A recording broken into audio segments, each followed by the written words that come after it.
Hey, what's up guys, Ruff here. So today we're going to be once again talking about the man, the myth, the meme, Idubbbz. He is one of the hardest fall-offs on YouTube history, but on top of that, he's one of the hardest fall-offs to ever watch because everything that's been happening has been so painful. It's been dragging on for years and years, and today we're watching Idubbbz as he explores his political career. And let's just say it's off to a very bad start. And he's going to any lengths to basically get an own on the people he doesn't like. To the point where in his most recent video, he has been defending the use of fentanyl and cartels as well, all to get an own on the chuds. This is truly a moment in history, that is for sure. Also, I like using this photo because he looks like a cryptid sighting, but of course, the last time we talked about Idubbbz, he was trying to get an own on J.K. Rowling with Anisa here, where they dressed up as Harry Potter characters, and he dressed up as Dobby, which is a very interesting choice when he's trying to be trans representation. That's not very woke of you, Idubbbz.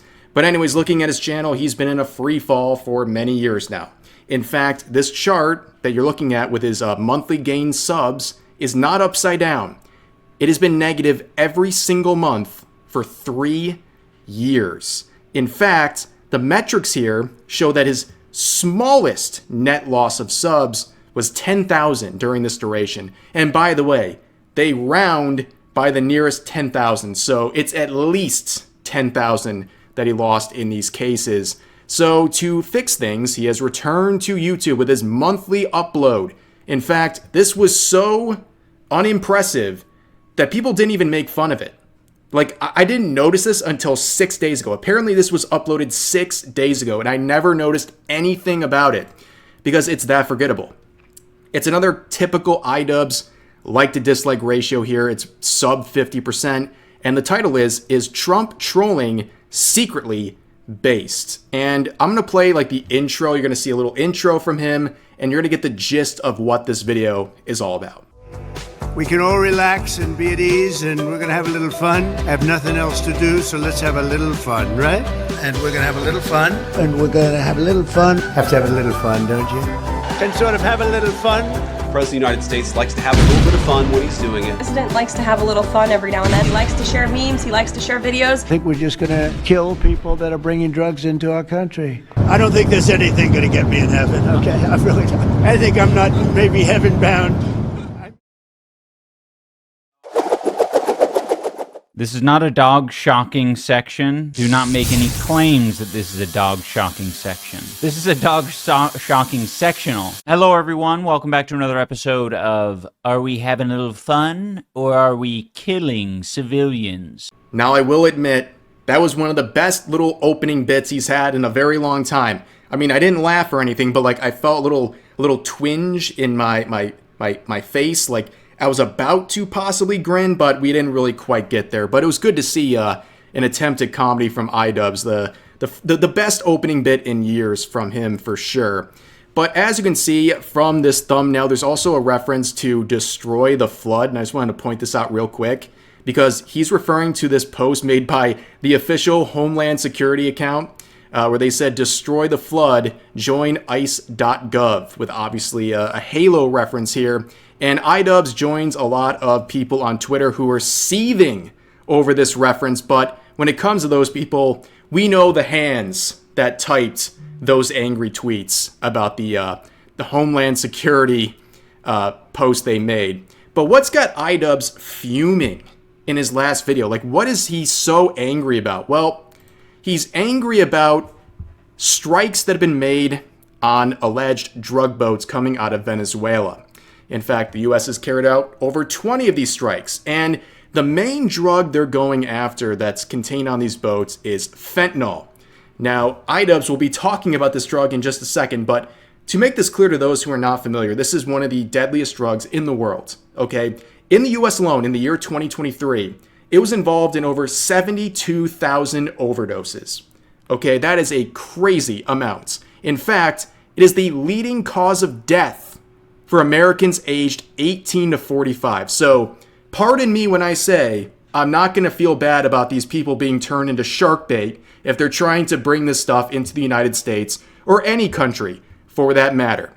But of course, Idubbbz would double down on this. He was not happy that people were criticizing his video, and he would double down on why he believes that these strikes are so inhumane, because he believes that fentanyl's, it's like not a big deal, dude. They poison the American people. If you try to poison our people, we will blow you out of existence. They're not bringing. Like, he's like, I know the trick. He's really trying to make it sound like you poison our people. It's like, yeah, when it's framed as if it's poison, it's like, oh, okay. You know, there's a lot of Americans who are like, oh, he's protecting me. He's protecting me. What a strong alpha brave defender of Americans.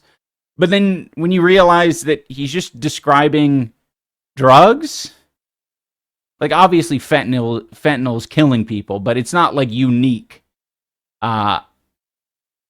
uniquely distributed from people off the coast of Venezuela. I think a lot of them are also just in the Caribbean as well. The whole thing is fucking bad. But yeah, you frame it as poison instead of drugs, and it's like, okay, wouldn't want to be poisoned. And they're doing all these like bullshit projections as well. They're like, oh yeah, for every drug boat blown up, that's saving 50,000 American lives. He's like, yeah, I know your trick, Mr. President. You're trying to frame fentanyl as poison. And he's describing it drugs. Yeah, he's describing a poison. It is extremely poisonous. I mean, what are we talking about here? It's a very deadly drug, and one that, like, literally, if you come into any contact, like even the smallest amount, especially if you're a first-time user, there's a good chance you could be facing death. And, I mean, it reminds me of the last episode of Smiling Friends. Like, Charlie's experience here, this would be your experience if you had even a small amount of this stuff. It's really that bad. But, of course, he's also talking about, obviously killing people. That's a bad thing that's going on here with these drugs. Well, yeah, no kidding. So can we do something about it? Or are we just going to let people keep bringing this stuff into our country? But he also brings to this point saying, it's so crazy that the government's trying to claim that for every drug boat blown up, they're saving lives. Yeah. Yes, that would be a pretty logical conclusion. But of course, I want to point out one other thing. I noticed this in editing. You can see his recommendeds on YouTube above his head on that stream, and you can see Joji's latest music video, Past Won't Leave My Bed, I believe is the full title. And it's a horrible reminder of the different routes these two men went. I mean, it's pretty crazy. You have Idubbbz and his constant state of decay, and then you got Joji living out his dreams as an accomplished musician, doing some big and amazing things. But anyways, Idubbbz also had another stream recently where he talked about multiple things, including his politics, but he begins by talking about view counts on places like YouTube and also on Twitch as well. And he reacts to a clip of Ethan Klein making fun of Idubbbz's numbers on those platforms. All right, this is Pedo Troll giving like an epic take. Piling in to see Idubbbz talk about politics again. 5 from up your show. Hey guys, hey, Ian, you guys notice something interesting about this? It's a good thumbnail. Views, Title. 4 hours. 4 hours. Our Dead Highlights channel. What was it? He has 20. Hey, dog, we're both going down together. That's something really to be proud of. What the hell is this shit? I've been saying for so long that this guy's obsession with views, like, it's not helpful for himself to be this obsessed with views. Like, it's only going to feel worse. Like, you got to get, like, fulfillment and purpose elsewhere. So the first thing he says really is like, oh, we're both going down together. I don't know about that. I don't know if like the standard YouTube views for Ethan Klein are really that comparable to the old stuff. But then again, back in the day, things weren't as saturated as they are now view counts on videos from 10, 15 years ago are not going to look anything like view counts from nowadays. It's just a different environment, a different system. But no, I look at like Ethan's live streams and he's pushing like 30,000 active viewers at any given time. Like I think he's doing better than Idubbbz, and that is for sure. And you know, you look at things and he says like, oh, Ethan has an obsession with views. Well, I think it's healthy as a YouTuber to at least pay attention to your views. You shouldn't obsess over it and like stress yourself out. And I'll admit personally, like I used to stress more back in the past, but these days I really don't stress over it too much. And I think that's because I upload daily. Like even if you have something that doesn't perform well, it's like, whatever, you know, we'll get them next time, which is literally the next day, right? But there's plenty of things you upload with the pure intention of just like, hey, I don't care if this does good or not view-wise. I care about this. I know at least some of my audience will find it interesting, and I just want to talk about this. And, you know, there's other things they'll do better, but overall, I think you should pay attention because typically it's a reflection on your audience's interest. And, you know, you look at, like, Idubbbz, like, you know, I think there's something to gather from all this.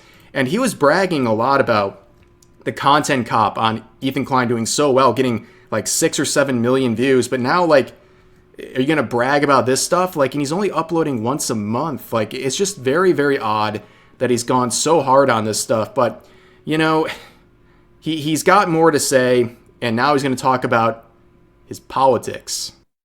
You know, some people say things like, look, they like bitch and moan about it being political. And I said in the Discord, I'm like, dude, like, a lot of the videos that people are watching and a lot of the things that people liked about my previous videos were the politics. I just obscured it by talking about surface level drama that made it not seem as political. It's like, oh yeah, this is just like making fun of this blonde woman, Tana, for 20 minutes or however long the video was. And it's just like, no, that was like a comment on speech and what people should and shouldn't be saying. It's so fucking obvious. Like, these are political messages. So when people come in and say, like, what the f***, it's so political, you're trying to do politics now? It's like, what, just by saying, like, just by being, like, less, just by essentially hand-holding you? So Idubbbz says the best part of his old videos was the politics because it was so in your face that you guys just couldn't see it, you know? It was really obvious that there was political undertones of classic videos like Vomit Cake, you know what I mean? But he says in there that his Tana content cop was a comment on speech, what you should or shouldn't say, right? And now he's trying to like get some value out of those old videos that didn't he just say, like, very recently, all of them were so hateful and awful and they shouldn't have been on the internet whatsoever, especially when he was talking about the content cops? In fact, he apologized to Tana for the content cop, and hilariously enough, she, like, didn't even care for his apology. She was like, oh, I just, like, moved on and forgot about that whole thing. But, of course, this guy and his politics, he doesn't really have politics. All his politics are is being a contrarian to people like Donald Trump or conservatives or anyone he doesn't like. He's just going to take whatever opposite opinion they have or do something opposite of what they're trying to achieve just to get an own on them, including to the point where he's now defending the use of fentanyl and cartels. But let's get into this next part where he talks about one of his old videos and capitalism. Yeah, another good example of this, we don't even have to look at content cops, right? There are plenty of other videos that have a comment, that make comments on politics. A great example of that is the lottery video. The lottery video, I specifically say in that it is a regressive tax that punishes the poor. People love the lottery video. And it's because I think for a lot of people who are capitalism brained, it allowed them to not, to essentially think that it wasn't a critique of capitalism. But if you're calling it like a, you know, essentially a regressive tax, I still play the lottery video after that. Yeah. There's so many comments that you can, there's so much shit that you can pull from a video like that. But because I'm being a little bit more silly goofy and I'm pointing at things that are a little bit more absurd, it allows you to be, what is that term? Where you're withholding. Someone's going to say in the chat. Fill in the blank. Say my words for me, chat. Cognitive dissonance. Thank you. My wife said it.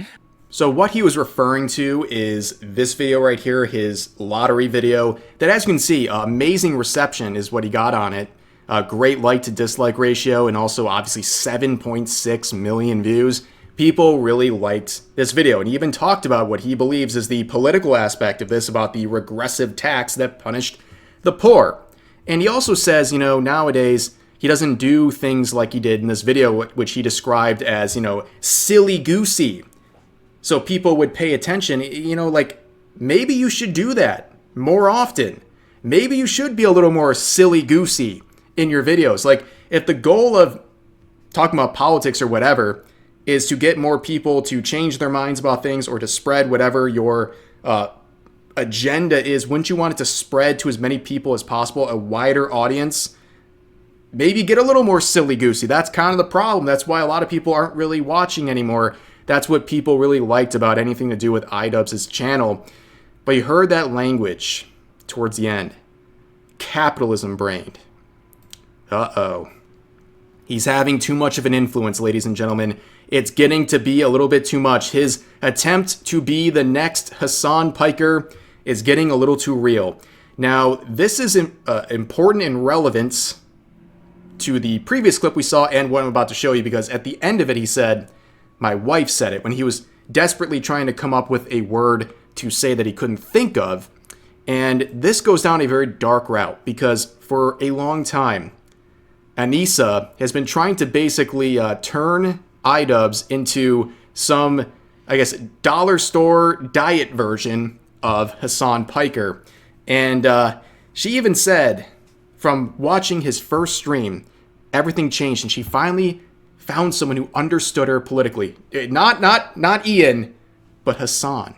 But I think also on top of that, because I met Hassan in 2016, we did like name's Austin. Real name's Austin. Austin show, and we were talking politics, and it was the first time that I had met somebody that got it. And I think that, like, I fell in love with Ian because I think, yes, he had a certain idea of how the world worked, but I could like, you had a ton of empathy. You cared deeply about people and things. You just had a very warped. I was super warped. Yeah. So I feel like when people kind of outreach a hand for you, it helped you realize that, like, okay, these concepts are not, it's more, I don't know who I am yet. And I feel like you're figuring out who you are now more, but you've always cared. Yeah. We gotta make this stop, dude. We gotta, someone's gotta stop this. Somebody's gotta get a hold of this situation and just put an end to this. Just please get through to this man, because this is hard to watch. It's beyond hard to watch. But we get even more out of this situation because Ethan Klein would comment on a recent clip from Idubbbz and Anisa, where basically they're saying that Ethan is too scared to sue them because they use the same lawyer, which is not very progressive of you guys, using the same lawyer as this evil Zionist.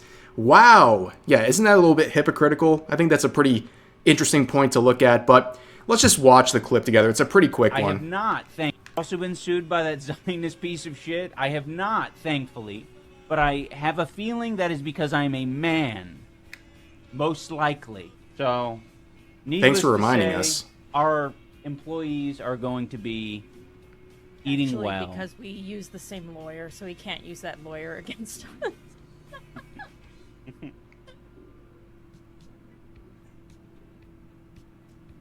Not anymore. Well, amazing stuff. He's basically implying that Ethan is a misogynist who only sues women, and that he's an evil Zionist, but again, they share the same lawyer. It's weird thing to say. But then also he says, you know, I'm a man. Thanks for clarifying. We're getting nervous there for a second, Idubbbz. But this is what Ethan said in a Instagram post, saying, Good point, Anisa. We do work with the same lawyer, as I was gracious enough to introduce you to him years ago when you needed help with Creator Clash stuff. This is called a friend. And yes, it was the same lawyer that Snark, the subreddit you browse daily, targets weekly trying to ruin his life. I find it fascinating that you are happy to use his expertise privately, but do your Snark friends know that you are using the same attorney that drafted all the legal complaints that devastated your friends? They call him West Bank Rom because he visited his uncle once in the West Bank like 20 years ago. I'm sure you've seen this. So yes, we use the same attorney, a dear friend of mine that I trust like a brother. And then there are you two leeches still sucking the blood of favors I did for you when we were friends. P.S. Dope. Why would I sue you for Content Cop? You can't see the difference between your video and Caseytron sitting quietly while taking 55 bong rips. Another symptom of CTE, I'm afraid. Say hi to Gorgeous Gabe, which is the old sparring partner of Idubbbz, who, yeah, it's a long story. But as you can see, interesting stuff happening with the old Idubbbz over here, and I'm glad we're able to sit here and watch this very, very, very, very, very, very, very slow-moving car crash that is his career, and his fast-moving one that is his political career.